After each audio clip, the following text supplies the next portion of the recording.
खासदार साहेबांना असा आरोप केलाय म्हणे की पालकमंत्र्यांनी किती केवळ व्यवस्था झाली म्हणे, त्यांनी सगळे एबी फॉर्म हे रत्नाकर गुट्टे आमदार त्यांना नेऊन दिले म्हणे. परभणी जिल्ह्याचे सन्माननीय खासदार साहेब, खोटं बोलायचं पण किती बोलायचं.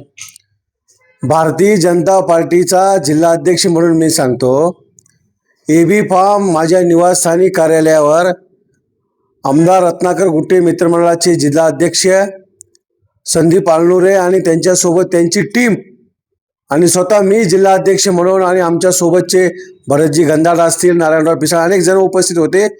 माझ्या परभणी येथील निवासस्थानी कार्यालयामध्ये एबी फॉर्म दिलेत. जरा माहिती घ्यायचा खासदार साहेब, आपण महानगरपालिकेमध्ये पैशाच्या जोरावर आणि जनतेची दिशाभूल करून यश संपादन केलंय. जिल्हा परिषदला याचा वचका आम्ही 100% याजासकट घेऊ. त्यांनी असा आरोप केलाय की महापालिकेत झालेली तुमची जी देशात तुमचा पक्ष मोठा, राज्यात पक्ष परमंडल पक्षाची केवळ व्यवस्था झाली म्हणे. तुम्हाला उमेदवार तुम्ही सगळे एबी फॉर्म नेऊन गुट्टे आमदार गुट्टेंना दिले म्हणे, त्यांचे लोक कमळात चिन्ह उभं केले म्हणे. त्यांनी थेट आरोप केला, पालकमंत्री त्यांच्या घरी गेलते म्हणे. खासदार साहेब, जनतेने तुम्हाला दोनदा आमदार केले, तिसऱ्यांदा निवडून दिले. त्यामध्ये 2-3 वेळेस आमचा पण सिंहाचा वाटा आहे.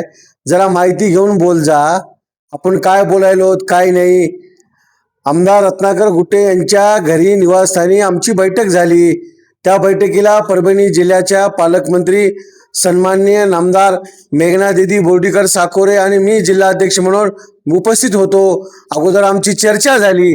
चर्चा झाल्यानंतर असं ठरलं की मूळ भाजपचे 7 उमेदवार द्यायचे आणि त्यांचे 10 उमेदवार द्यायचे आणि सर्व भारतीय जनता पार्टीच्या कमळ चिन्हावर उभे करायचे असं ठरलं. त्यांनी दुसरा असा आरोप केला की जे 35 वर्षापासून जे जुने भाजपचे जे पदाधिकारी त्यांना डावलून तुम्ही सगळे एबी फॉर्म गुट्टेंकडे दिले म्हणे. जे जुने जे श्रीनिवास मुंडे झाले, रामपूर मुंडे झाले, त्यांनी आणि मग ते श्रीनिवास मुंडे त्यांनी मशालीचं चिन्ह दिलं, म्हणजे तुम्ही तशा कार्यकर्त्यांना का डावलं? खासदार साहेब, भारतीय जनता पार्टीच्या निष्ठावान कार्यकर्त्याची तुम्ही काळजी करू नका. वर्षानुवर्ष तुमच्यासाठी जीवाचं रान करणाऱ्या सच्च्या शिवसैनिकाची काळजी करा. काय अवस्था केली तुम्ही जिल्ह्यातल्या शिवसैनिकाची. राहिला प्रश्न श्रीनिवासरावजी मुंडे, भारतीय जनता पार्टीने नियमित त्यांना न्याय दिला. नगराध्यक्ष केलं, सभापती केलं तर जिल्हा परिषदचं, आणि काल परवा झालेल्या नगरपालिकेच्या निवडणुकीमध्ये संपूर्ण नगरपालिकेच्या गंगाखेडचे अधिकार नगराध्यक्ष पदाचे असतील आणि उमेदवाराचे असतील त्यांचे बंधू रामप्रभू मुंडे साहेबांना दिलते. तुम्ही विचारा काय अन्याय केला भारतीय जनता पार्टीने. पक्षाने एखादा निर्णय घेतला तर कार्यकर्त्यांनी, पदाधिकाऱ्यांनी थोडं थांबावं लागते. 1 पाऊल मागे येऊन 10 पाऊल पुढे जावं लागते. जिल्हाध्यक्ष म्हणून ती सगळी जबाबदारी जिथे जे वापस ते तुमची होती, ते तर फक्त कार्यकर्ता म्हणून लढू लागले. मग ह्याच्यात मग तुमचाही तिथे तुमचाही फेल्युअर आहे ना. मग आहे ना, मी मान्य केलं ना. मी माझी पोस्ट पहा, मी जाऊन त्यांना भेटलो, मान्य केलं. जिल्हा अध्यक्ष म्हणून नैतिक जबाबदारी घेतली. आमच्या काही चुका झाल्या असतील आम्ही सुधारू नक्कीच. मला एवढंच आपल्या माध्यमातून सांगायचंय, महाराष्ट्रातल्या जनतेने एक संजय राऊत पाहितला होता, दुसरा खासदार संजय जाधव साहेबांच्या रूपानं दुसरा संजय राऊत आपल्या जिल्ह्यामध्ये मला वाटते नावारूपाला येत आहे.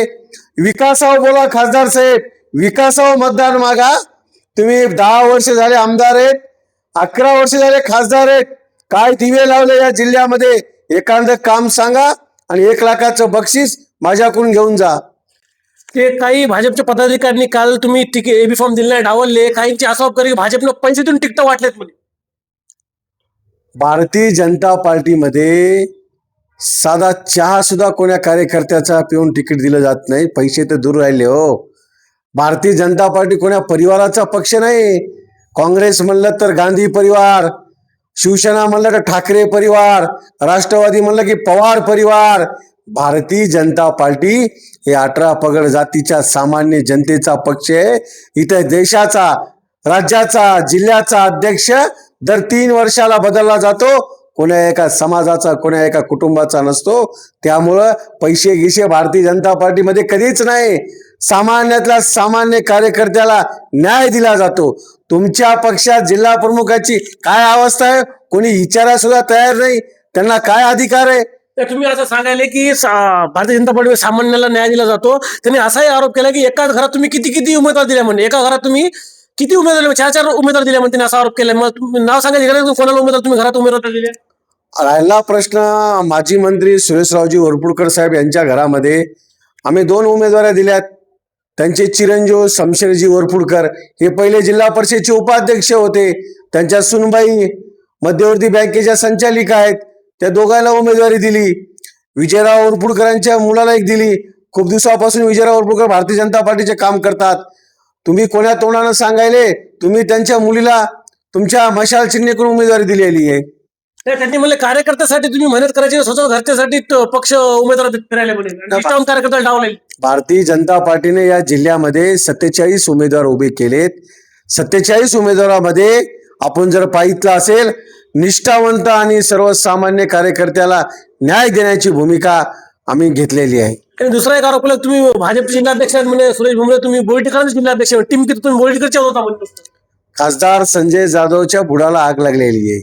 एक गरीब घरचा सामान्य काम करणारा, रोखठोक तुम्हाला न भेणारा जिल्हाध्यक्ष भारतीय जनता पार्टीचा सुरेश भुमरे आहे. तुमचं सगळं काय बाहेर काढू शकते आणि तुमची सगळी हिस्ट्री, भूगोल सगळं सुरेश भुमरेला माहित आहे. त्यामुळं आता त्यांना बोलायच कुठला मुद्दा नाही ना.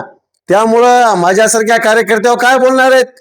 एक तर काही लोक जातीवादी लोक, ज्यांना काम मान्य नाही, काही लोक काही चर्चा करतात.